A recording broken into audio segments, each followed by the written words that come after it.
So for those of our clients who have decided to keep working or maybe have other health insurance coverage that is credible after they turn 65 years old, but now they want to opt back into Medicare, it's actually pretty easy, but it can be a bit of a process. So today we're going to be talking about how to leave one's work insurance and enroll back into Medicare.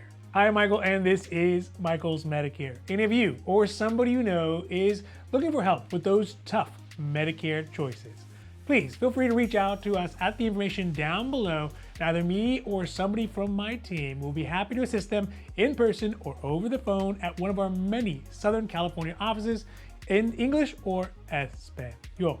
Also, don't forget to like and subscribe. So what is the number one situation we see in our offices for folks needing to opt into Medicare coverage?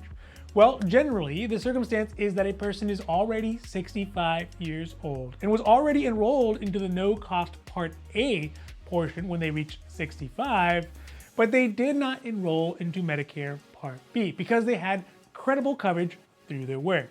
This means that the work coverage was at least as good or better than what was covered under Medicare. Now, if you're not sure if your work coverage counts as credible coverage, talk to your healthcare admin folks and they will be able to find somebody who knows whether your coverage is credible or not for Medicare.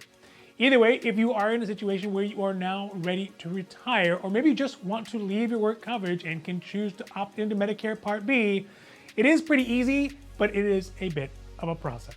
First things first, there are two ways that someone can request Medicare Part B enrollment from Medicare.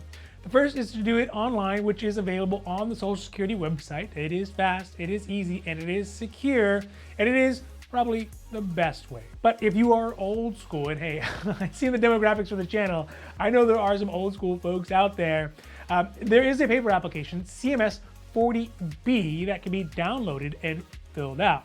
This application is the general application that would be used if someone is turning 65 years old, is eligible for Medicare, but maybe isn't automatically enrolled, or somebody who missed their enrollment when they first turned 65 and now needs to request that enrollment, and they are in a valid enrollment period. Now, just in case this is your situation, the valid enrollment period for folks past their original enrollment who did not have other work coverage that was credible and are now jumping back in, that time is January through March 31st every year, or what is called GEP, or General Enrollment Period. For those folks who are going to be leaving their credible work coverage, the process to enroll is a bit augmented from the process before. In the case that they are turning 65 at the same time they are leaving their work coverage, this is pretty easy because it still counts as their initial enrollment period because they just turned 65. But if they are later down the road, past the age of 65, and are deciding to hop out of their credible work coverage, then there is one additional step so that they can utilize the special enrollment period, or SEP, as well as to avoid any penalties for that late enrollment back into Medicare. This step basically is just really another application, another form, and that is available on the Social Security website and can be requested from the office, but it is form CMS L564. And this is the form that Social Security uses to verify that, one, you had coverage previously, and two, that coverage was credible. There is that word again, credible, meaning that the coverage is at least as good or better than what would have been offered to you by Medicare for healthcare coverage, as well as for prescription drug coverage as well. So the form has to be filled out by one's employer and then returned to Social Security to help verify you are not eligible for the penalty and that you indeed have an SEP, or special enrollment period, for leaving credible work coverage to go back to Medicare. So let's talk a little bit about penalties and who they apply to. Earlier we had mentioned that the penalty applies to folks who choose not to enroll in the Medicare when they first become eligible. And that is true, but what are those penalties to be exact? Well, first, there are actually two main penalties. Both penalties are for enrolling late, but the first one is for Medicare Part B. This is the medical coverage portion of original Medicare. Part A is hospital and Part B is medical. The penalty for not enrolling when someone first becomes eligible for Medicare and doesn't have alternate credible coverage is 10% of the premium. In 2025, the Medicare Part B premium is $185. For each 12-month period that one doesn't have Part B but could have had it and didn't have alternate credible coverage, that's when that 10% gets added on.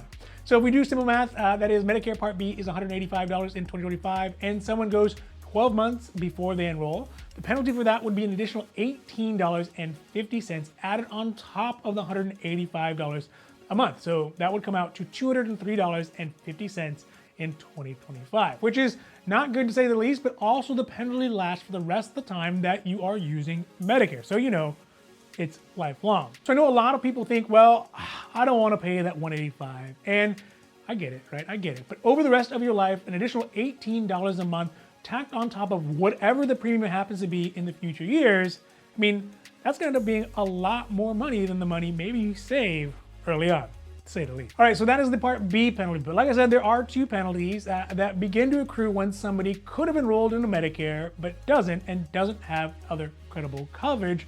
And the second penalty is going to be for prescription drug coverage. Now, though Medicare, that is Medicare Part A and Part B, original Medicare, doesn't actually provide coverage for prescription drugs, there is going to be a penalty for those folks who do not have coverage under their private health plans for prescription drugs.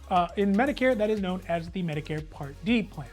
These plans can be substantially different than other under 65-year-old plans, which means that even folks who have decided to stay with their work coverage instead of enrolling into Medicare could still potentially, possibly face this penalty. How the prescription drug penalty works is that it too is a lifelong addition to one's Medicare Part D premium, but it is a different equation. So instead of a flat 10% per 12-month period, it is 1% of the national average times the number of uncovered months. In 2025, the average national premium is $36.78, which would bring the monthly increase per month that got missed to 36 cents for every single month that one is not enrolled. So for a year, that comes out to $4.41 in addition to whatever the Part D premium is. So that would be added on top. As far as credibility goes, if someone does decide to stay with their work coverage, as long as it has an equal or better formulary as well as prescription drug coverage, then they can stay in that, and that counts as credible. But if their work plan does not have prescription drug coverage that is equally as good or better than Medicare Part D, then that's when they could face a penalty, and it's probably better to opt in to Medicare Part D. So needless to say, moving from one's work into Medicare brings a lot of advantages, like getting access to full accompaniment of Medicare health plans, like Medicare supplements and Medicare Advantage plans and the like, that can bring big savings in comparison to the cost at somebody's work. But moving from one to another, especially after turning 65, can be a bit tricky and can even have penalties if not done correctly. Hopefully this video will give you some perspective on that process, but if you or somebody you know is struggling with this or pretty much any other of those tough Medicare questions, please feel free to reach out to us at the information down below, and either me or somebody from my team will be happy to assist them over the phone or in person at one of our many offices across Southern California in English or Espanol. Also, don't forget to like and subscribe. All right, so that's it for today's For Michael's Medicare, and I, of course, am Michael, hoping that you have a great rest of your day, and goodbye.